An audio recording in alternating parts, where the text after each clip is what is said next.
बिस्मिल्लाहिर्रहमानिर्रहीम। When feathers सबसे ज़्यादा जो है वो कॉन्स्पिकुअस जो फैदर्स है ना वो वेन फैदर्स हैं।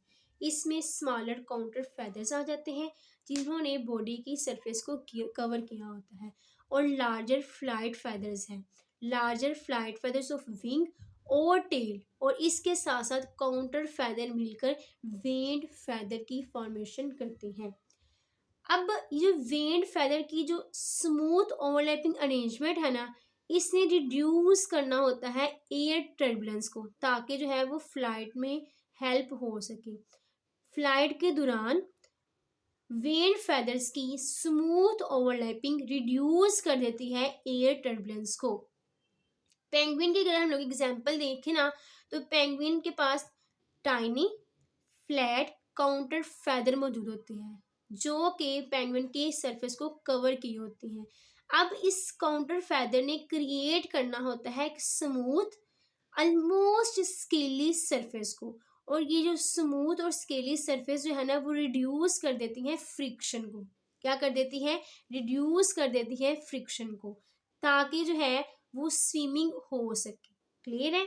स्विमिंग के दौरान smooth almost scaly surface penguin body की रिड्यूस कर देती है फ्रिक्शन को, ताकि क्या हो सके, आसानी से स्विमिंग हो सके। फ्लाइट फेदर्स की बात करें ना, विंग के flight feather of the wing, तो उसको हम लोग रेमिजेस का नाम देते हैं। रेमिजेस क्या है? विंग के फ्लाइट फेदर्स को हम लोग रेमिजेस का नाम देते हैं, जिसको हम लोग सिंगुलर रेमिक्स भी कहते हैं। क्लियर है? सिंगुलर क्या कहते हैं? रेमिक्स। अब रेमिजेस को हम लोग जो है वो डिफाइन करते हैं, तो बेसिकली ये क्या है जी? रेमिजेस लार्ज स्टिफ पिनेशियस फेदर्स हैं। प्राइमरली इनका फंक्शन ये होता है एरोडायनेमिक्स। ठीक है, इन्होंने क्या करना होता है? फ्लाइट में हेल्प करनी होती है। एरोडायनेमिक्स फंक्शन जो है वो रेमिजेस ही परफॉर्म करती है, लेकिन इनकी जो है ना एक लिटिल बहुत थोड़ी सी इंपॉर्टेंस जो है ना वो इंसुलेशन में भी है। प्राइमरी सर्विस क्या है? प्राइमरी फंक्शन ये है एरोडायनेमिक्स, और थोड़ी सी इंपॉर्टेंस जो है इसकी इंसुलेशन में भी है। This are both the functions of the remiges. Remiges perform function in aerodynamics as well as in insulation. Clear है? नेक्स्ट बात करते हैं कोवर्ट्स की। कोवर्ट्स क्या है जी? ये रोज है। किसकी रोज है? स्मॉलर फेदर्स की रोज है। Rows of smaller feathers are called coverts. Coverts ने ओवरलैप किया होता है रेमिजेस की बेसिस को। मैंने क्या कहा कि रेमिजेस क्या है? ये फ्लाइट फेदर है विंग के। विंग के फ्लाइट फेदर्स को हम लोग किसका नाम देते हैं? रेमिजेस का नाम देते हैं। और रेमिजेस बेसिकली किस में हेल्प करती हैं? कोवर्ट्स की क्या है? Basically rose of smaller feathers हैं जिन्होंने ओवरलैप किया होता है रेमिजेस की बेसिस को, और इसके साथ साथ कोवर्ट्स ने कवर किया होता है रेमिजेस के गैप को। क्लियर? अब प्राइमरीज बेसिकली क्या है जी? प्राइमरीज अटैच होती हैं मेटाकार्पल बोन्स के साथ। Primaries attach to the bones of the hand as well as second digits. दूसरे लफ्जों में हम लोग इसको इस तरह से डिफाइन करते हैं, ये एक लॉन्ग शाफ्ट है आउटर डिस्टल रेमिजेस की। आउटर डिस्टल रेमिजेस की लॉन्ग शाफ्ट को हम लोग प्राइमरीज का नाम देते हैं। प्राइमरीज कहाँ पे अटैच होती हैं? ये बोन्स के साथ अटैच होती हैं। किसकी बोन्स के साथ अटैच होती हैं? हैंड और सेकेंड डिजिट की बोन के साथ प्राइमरीज अटैच होती हैं। और सादातीन अल्फाज में ये क्या है? लॉन्ग शाफ्ट है। किसकी लॉन्ग शाफ्ट है? आउटर डिस्टल रेमिजेस की लॉन्ग शाफ्ट है। ये जो फेदर्स होते हैं ना, इनका काम ये होता है कि इन्होंने थ्रस्ट को प्रोवाइड करना होता है। थ्रस्ट बेसिकली क्या है? कि फॉरवर्ड मोशन होती है जो कि आसानी से फ्लाइट में हेल्प करती है किसी भी बर्ड को। ठीक है, these feathers provide forward thrust on the down stroke of the wing. Flight के दौरान डाउन स्ट्रोक जो है ना विंग के लिए किसका काम करती है? थ्रस्ट का काम करती है। क्लियर है? मैंने किसका बताया है? प्राइमरीज के मुतल्लिक बताया है। अब ये जो फ्लाइट फेदर जो वेन है ना, वेन वो क्या होती है? एसिमेट्रिकल होती है। क्या होती है? एसिमेट्रिकल होती है। एसिमेट्रिकल रिप्रेजेंट कर रही होती हैं लीडिंग फॉरवर्ड को। किसको रिप्रेजेंट कर रही होती हैं? लीडिंग फॉरवर्ड को रिप्रेजेंट कर रही होती है। फ्लाइट फेदर वेन क्या होती है? एसिमेट्रिकल होती है, जो कि किसको रिप्रेजेंट कर रही होती है?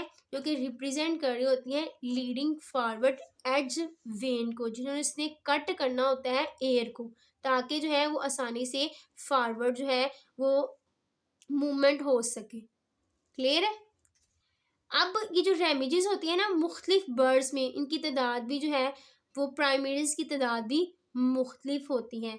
अगर हम लोग ज़्यादातर बर्ड्स की बात करें ना, मोस्ट बर्ड्स की बात करें, तो उसमें 10 प्राइमरीज जो हैं वो मौजूद होती हैं। Most birds have 10 primaries. लेकिन अगर हम लोग देखें ना, स्ट्रोक्स फ्लेमिंगोज, ग्रिब्स और हील्स के पास 11 होती है प्राइमरीज। लेकिन ऑस्ट्रिक्स फ्लाइटलेस केविस में 3 या 4, 3 और 4 प्राइमरीज 10 होती हैं, ठीक है, ज़्यादातर बर्ड्स में। और फ्लेमिंगोज, ग्रिब्स और स्ट्रोक्स और हील्स में 11 प्राइमरीज पाई जाती हैं और ऑस्ट्रिक्स में 16 पाई जाती हैं। ये था बेसिकली थोड़ा बहुत फ्लाइटलेस फेदर वेन, जो कि मैंने बताया एसिमेट्रिकल होती हैं और मुख्तलिफ बर्ड्स में मुख्तलिफ तादाद होती है प्राइमरीज की। नेक्स्ट हम बात करते हैं फ्रिक्शन बारब्यूल्स के हवाले से। किसके हवाले से? फ्रिक्शन बारब्यूल के हवाले से। फ्रिक्शन बारब्यूल्स भी एक ख़ास किस्म के बारब्यूल्स हैं। ये क्या है? एक स्पेशलाइज्ड बारब्यूल्स हैं जो कि विंग फेदर के आउटर पर इनर वेन में एग्जिस्ट करते हैं। Friction barbules found on the inner vanes of the outer wing feather. Outer wing feathers के इनर वेन में फ्रिक्शन बारब्यूल्स पाए जाते हैं। ये जो फ्रिक्शन बारब्यूल्स होते हैं ये ब्राउड होती हैं। इनके पास लॉब्ड बारबिसल्स होते हैं जो कि रब करते हैं, रगड़ते हैं against barb of the overlapping feather. Overlapping के अगेंस्ट बार्ब के साथ जो है ये लॉब्ड बारबिसल्स क्या करते हैं? रगड़ते हैं, रबिंग करते हैं, ठीक है। ये जो रिडक्शन होती है ना वो रिड्यूस कर देती है स्लिपेज को। इससे कम से कम क्या हो जाती है? स्लिपेज हो जाती है और आसानी से जो सेपरेशन हो जाती है ना फेदर्स की हो जाती है फ्लाइट के दौरान। क्लियर? फ्रिक्शन बारब्यूल्स किस में हेल्प करते हैं? स्लिपेज को रिड्यूस करने में हेल्प करते हैं। और जब स्लिपेज रिड्यूस हो जाए तो आसानी से फेदर्स क्या हो जाते हैं? अलग हो जाते हैं फ्लाइट के दौरान। क्लियर? अब जो लॉन्गेस्ट फ्रिक्शन बारब्यूल्स होते हैं ना वो भी बहुत ज़्यादा परिंदों में पाए जाते हैं। Longest friction barbules are found on the central part of inner vane. Inner vane के सेंट्रल पार्ट में क्या मौजूद होते हैं? लॉन्गेस्ट फ्रिक्शन बारब्यूल्स मौजूद होते हैं। यहाँ पे हम लोगों ने देखा कि जो फ्रिक्शन बारब्यूल्स थे वो ब्राउड थे, ठीक है, और उस केस में रिड्यूस हुई स्लिपेज और आसानी से फेदर्स क्या हो गए? वो सेपरेट हो गए। लेकिन इस केस में ये जो लॉन्गेस्ट फ्रिक्शन बारब्यूल्स है ना वो इनर वेन के सेंट्रल पार्ट में पाए जा रहे हैं। कहाँ पाए जा रहे हैं? इनर वेन के सेंट्रल पार्ट में पाए जा रहे हैं। यहाँ पर आउटर पार्ट में और इस केस में इनर वेन के सेंट्रल पार्ट में पाए जा रहे हैं। क्लियर है? साइलेंट फ्लाइट के हवाले से अगर हम लोग देखें ना तो ये साइलेंट फ्लाइट काबिल करती है उल्लू को कि वो सरप्राइज कर सके, हैरान कर सके प्रे को, और वो आसानी से इस तरह जो है वो उल्लू जो है ना वो खुराक हासिल कर लेता है। Silent flight which enable owl to surprise prey. ये क्यों ऐसा होता है? इसमें बेसिकली इसके पास दो करेक्टरिस्टिक्स, दो स्ट्रक्चरल फीचर्स होते हैं जिसकी मदद से जो है ना वो आसानी से जो है ये प्रे को जो है वो सरप्राइज कर देते हैं, प्रे पर का शिकार कर लेता है। एक तो ये कि ये मफल कर लेता है फेदर की साउंड को। क्या कर लेते हैं? मफल कर लेता है। Silent flight help owl to surprise prey. कैसे जी? मफल कर लेना है इसने फेदर साउंड को, ठीक है। दूसरा ये कि ये जो बार्ब होती है ना ऑयल प्राइमरीज की, जो लीडिंग एड्स की जो बार्ब होती हैं वो लॉन्ग होती हैं, कर्व्ड होती हैं और वेल सेपरेटेड स्ट्रक्चर होता है इनका। एक तो मैंने ये कहा कि ये मफल कर लेते हैं फेदर साउंड को। दूसरा ये कि लीडिंग एड्स पर जो बार्ब होती है ना ऑयल प्राइमरीज वो लॉन्ग है, कर्व्ड है और वेल सेपरेटेड स्ट्रक्चर है। जब वेल सेपरेटेड स्ट्रक्चर है तो इसकी वजह से एयर टर्बुलेंस में क्या आएगी, कमी आएगी। क्लियर है। और अनयूजुअल जो लॉन्ग फिलामेंटस टिप होती है ना कुछ बारब्यूल्स की, हेल्प करती है कि रबिंग को कम से कम किया जा सके। जब रबिंग कम से कम होगी ना तो ओवरलैपिंग फेदर्स में जो है ना वो आसानी आएगी। क्लियर है। unusually long filamentous tips of some barbules, कुछ बारब्यूल्स की लॉन्ग फिलामेंटियस जो टिप है वो हेल्प करती है कि ओवरलैपिंग फेदर्स की जो रबिंग है ना वो कम से कम हो। जब ओवरलैपिंग फेदर्स की रबिंग कम से कम होगी तो इस तरह से एक soft slightly Fuji feather texture की फॉर्मेशन होगी। और ये सारा प्रोसेस हेल्प करता है ऑयल को कि वो सरप्राइज कर सके प्रे को। क्लियर है। एक तो मफल करनी है इसने साउंड, कैसे करनी है मफल साउंड, मिनिमाइज करके रबिंग को। ठीक है। और मिनिमाइज रबिंग उस केस में ही होगी जब इनके पास लॉन्ग फिलामेंटियस टिप्स होगी कुछ बारब्यूल्स की। क्लियर। अगर हम लोग बात करें नाइट जार के हवाले से तो नाइट जार के पास भी सिमिलर सॉफ्ट फेदर टेक्सचर मौजूद होता है। क्या होता है, ऑयल की तरह ही, उल्लू की तरह ही इनके पास भी क्या होता है, सॉफ्ट फेदर टेक्सचर मौजूद होता है। उसकी रीज़न क्या होती है जी, ये जो फ्लाइट एफिशिएंसी होती है ना उसका ताल्लुक जो है ना वो प्राइमरी स्ट्रक्चर के साथ है। किसके साथ है, प्राइमरी स्ट्रक्चर के साथ है। ज़्यादातर जो स्ट्रक्चरल मॉडिफिकेशन होती है ना फेदर्स की वो अनकॉमन है। वो क्या है, अनकॉमन है। अगर हम बात करें अमेरिकन वुड कुक के हवाले से तो इसने क्या करना होता है, इसने प्रोड्यूस करनी होती है ट्रायलिंग नोज को। ठीक है। जो कि हेल्प करती है कोर्टशिप फ्लाइट के लिए। वो इससे एक्सेप्शन है, ये एक एक्सेप्शन केस्ड है। लेकिन बाकियों में क्या होता है कि जो मॉडिफिकेशन है ना फेदर्स की वो क्या है, अनकॉमन है। क्लियर। अमेरिकन वुड पिकर क्या करता है, वो एक ट्रायलिंग नोज को क्रिएट करता है ताकि जो है वो कोर्टशिप फ्लाइट हो सके। नेक्स्ट हम बात करते हैं फ्लाइटलेस कैसोवेरीज की। फ्लाइटलेस कैसोवेरीज की, इनके पास क्या होता है जी, इनके पास जो है वो मॉडिफाइड प्राइमरीज होती हैं जो कि 28 सेंटीमीटर लॉन्ग होती हैं। क्या होती हैं, 28 सेंटीमीटर लॉन्ग होती है। ये जो एक्सटेंशन होती है ना ये बेसिकली होलो ट्यूबुलर कैलमस की एक्सटेंशन होती है। इसकी वजह से जो है इनकी जो प्राइमरीज है ना वो 28 सेंटीमीटर तक लॉन्ग हो जाती हैं।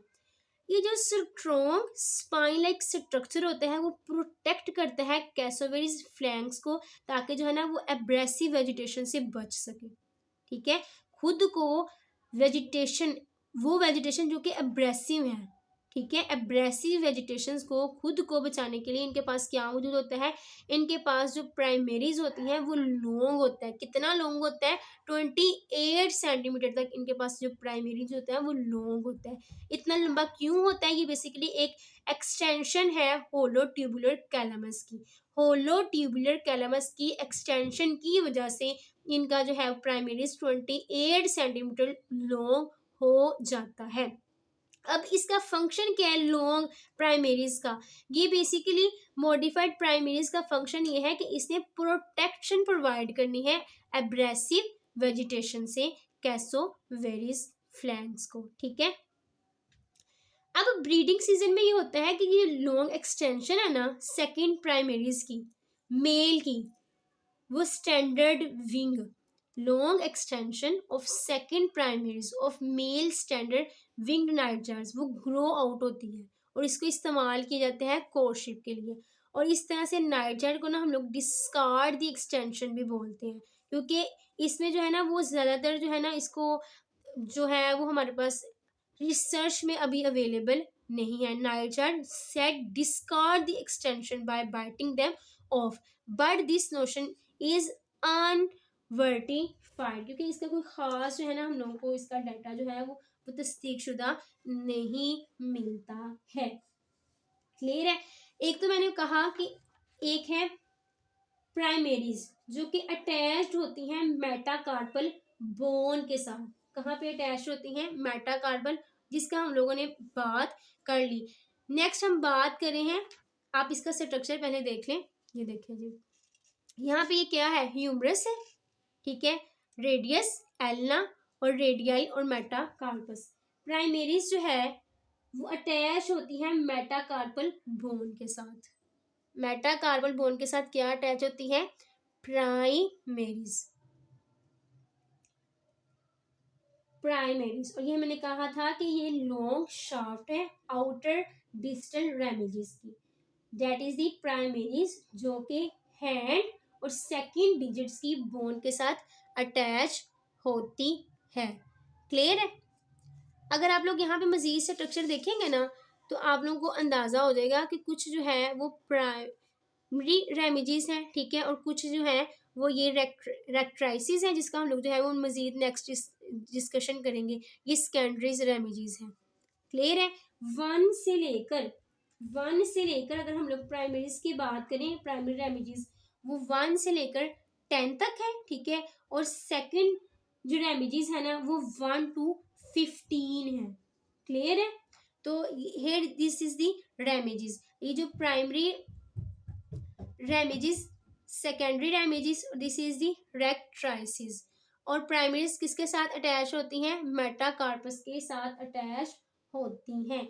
नेक्स्ट हम लोग डिस्कस करने लगे हैं सेकेंडरीज के बारे में। किसके बारे में, सेकेंडरीज के बारे में, जो कि अटैच होती हैं एल्ना के साथ, more for greater wing spin, ठीक है।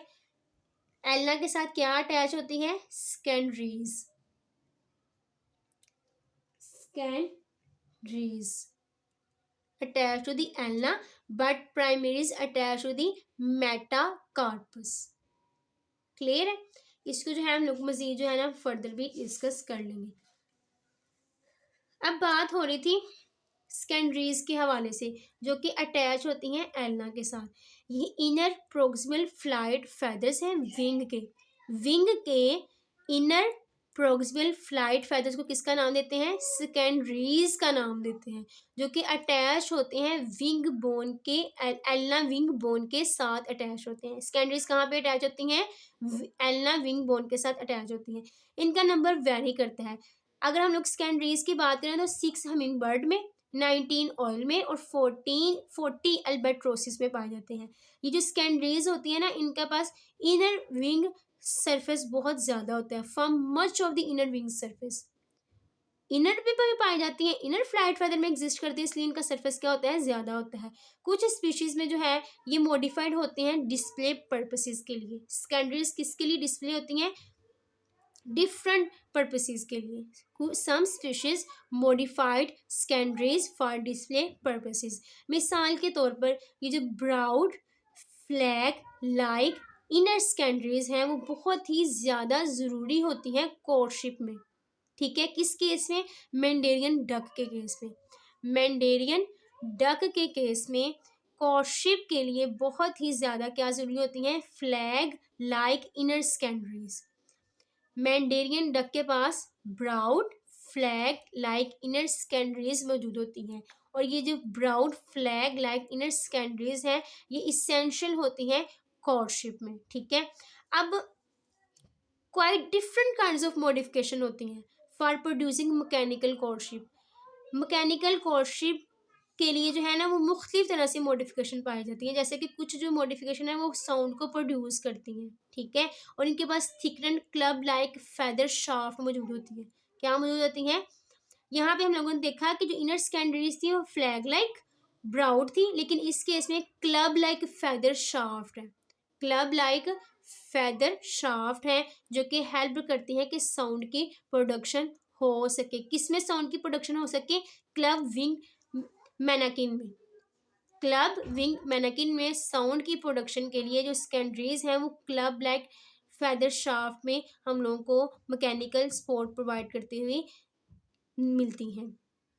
अगर हम लोग tiny denizen of thick undergrowth of rain forest की बात करें ना तो उसमें भी एक स्पेसिफिक स्ट्रक्चर जो है हम लोगों को नज़र आता है इसका, ठीक है। A tiny denizen, denizen basically हम लोग कह सकते हैं कि पर्टिकुलर स्पेस होती है जहाँ पे जो है वो बर्ड जो है वो एग्जिस्ट करता है। साउंड कैसे प्रोड्यूस हो रही है कि इनके पास क्या मौजूद है, इनके पास थिक्ड क्लब लाइक फेदर शाफ्ट है जिसकी वजह से साउंड प्रोड्यूस हो रही है क्लब विंग मैनेकिन में। क्लियर है जी। हम लोग जो है वो नेक्स्ट बात करते हैं रेक्ट्राइसिस के हवाले से। रेक्ट्राइसिस क्या है? रेक्ट्राइसिस देखें तो हमारे पास जो फ्लाइट फेदर्स होते हैं ना टेल के, फ्लाइट फेदर्स ऑफ टेल, उसको हम लोग रेक्ट्राइसिस का नाम देते हैं। किसका नाम देते हैं? रेक्ट्राइसिस का नाम देते हैं। और सिंगुलर हम लोग इसको रेक्ट्रिक्स का नाम देते हैं। ये अटैच होते हैं फ्यूज्ड कार्डियल वर्टिब्रेट के साथ। किसके साथ अटैच होते हैं? फ्यूज्ड कार्डियल वर्टिब्रेट के साथ ये अटैच होते हैं, जिसको हम लोग फाइगो स्टाइल का भी नाम देते हैं। Here is the structure of the rectrices. ये आप लोग देख लेंगे कि स्ट्रक्चर किसका है? रेक्ट्राइसिस का स्ट्रक्चर है। रेमिजिस हमने बोला कि रेमिजिस क्या है जी? रेमिजिस फ्लाइट फेदर है विंग के। रेमिजिस क्या है जी? फ्लाइट फेदर है विंग के। कुछ प्राइमरी रेमिजिस थी, कुछ सेकेंडरी रेमिजिस थी।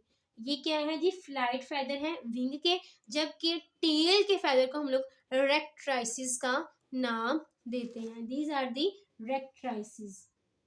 क्लियर है? ये अटैच है, किसके साथ अटैच है?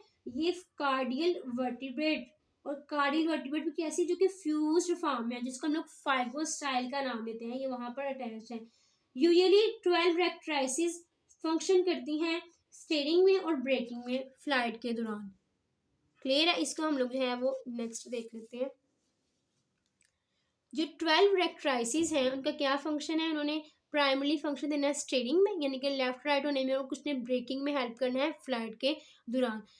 लेकिन कुछ एक्सेप्शन केस भी हैं, जैसे कि एनिस ग्रोस है जिसमें 18 टेल फेदर्स पाए जाते हैं। ठीक है, आमतौर पर कितने पाए जाते हैं? 12 रेक्ट्राइसिस पाए जाते हैं जो कि स्टीयरिंग ब्रेकिंग में हेल्प करते हैं। लेकिन कुछ एक्सेप्शनल केस भी हैं, जैसे कि एनिस ग्रोस है जिसके पास 18 टेल फेदर्स पाए जाते हैं। स्नाइप की बात करें तो उसके पास 24 एग्जिस्ट करते हैं।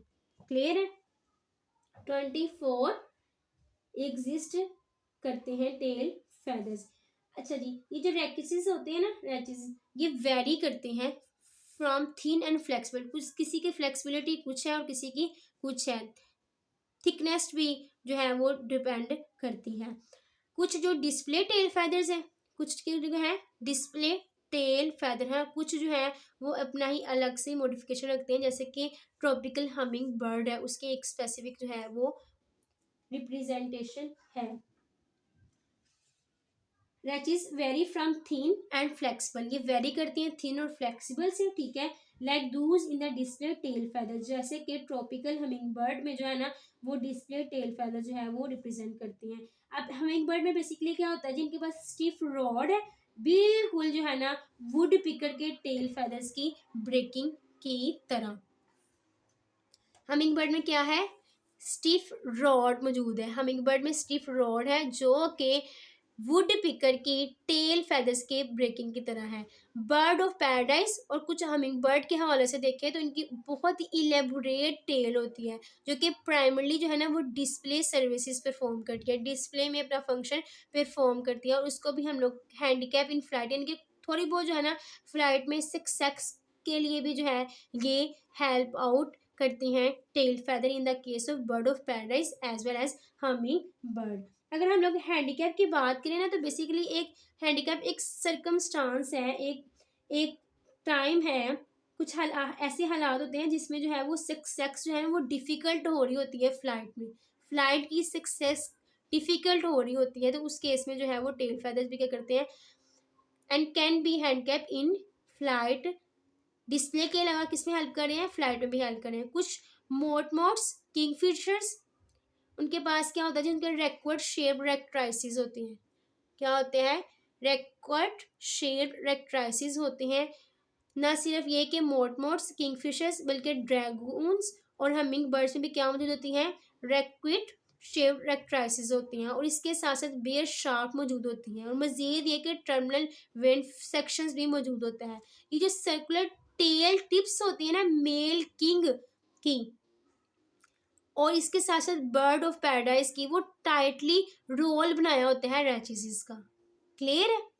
बर्ड ऑफ पैराडाइज क्या होता है? टाइटली रोल किया होता है रैचिसेस को और इनर वेन को। इनर वेन्स और रैचिसेस को क्या किया होता है, टाइटली रोल किया होता है बर्ड ऑफ पैराडाइज के केस में। लेकिन अगर हम मेल किंग की बात करें तो उसमें क्या है, सर्कुलर टेल टिप मौजूद होती है और टर्मिनल वेन फंक्शंस मौजूद होते हैं। टेल फेदर्स जो है ना वो मॉडिफाइड होते हैं साउंड प्रोडक्शन के लिए। मिसाल के तौर पर स्नाइप की बात करें ना, कुछ स्नैप्स में ये किसके लिए हेल्प करते हैं, साउंड की प्रोडक्शन के लिए। लेकिन bracing spot in creepers, bracing में कहाँ पे हेल्प होती है, creepers, would pickers, would creepers, Swift और पेंगुइन में किसके लिए हेल्प करते हैं, ब्रेसिंग में हेल्प करते हैं। ये था बेसिकली वेन्ड फेदर्स के हवाले से कि किस तरह से फ्लाइट फेदर्स यानी कि रेमेजिस, उसके अलावा प्राइमेरिस और tail feathers that is the rectrices मिल के वेंड फेदर्स की कंपोजिशन करती हैं। और किस तरह से जो वेंड फेदर्स है ना वो मुख्तलिफ स्पीशीज में मुख्तलिफ तरीके से फंक्शन परफॉर्म करते हैं। कहीं पे साउंड प्रोडक्शन, कहीं पे डिस्प्ले, कहीं पे मफल फेदर साउंड प्रोडक्शन, ठीक है। और नाइट जैड के केस में मुख्तलिफ तरह के जो है अडोप्रेशंस में मुख्तलिफ तरह से जो फेदर्स हैं वो अपने फंक्शंस को परफॉर्म करती हैं। ब्रीडिंग सीजन में हम लोगों ने देखा कि वो एक कुछ स्पीशीज़ में जो है वो एक ट्रिलिंग नाउस की प्रोडक्शन हो रही है। क्लियर है। तो इससे रिलेटेड कोई भी क्वेश्चन पूछना हो तो जरूर कमेंट बॉक्स में पूछेगा। अपना ख्याल रखिएगा, दुआ में याद रखिएगा। इंशाल्लाह मिलते हैं नेक्स्ट वीडियो में। अल्लाह हाफिज़।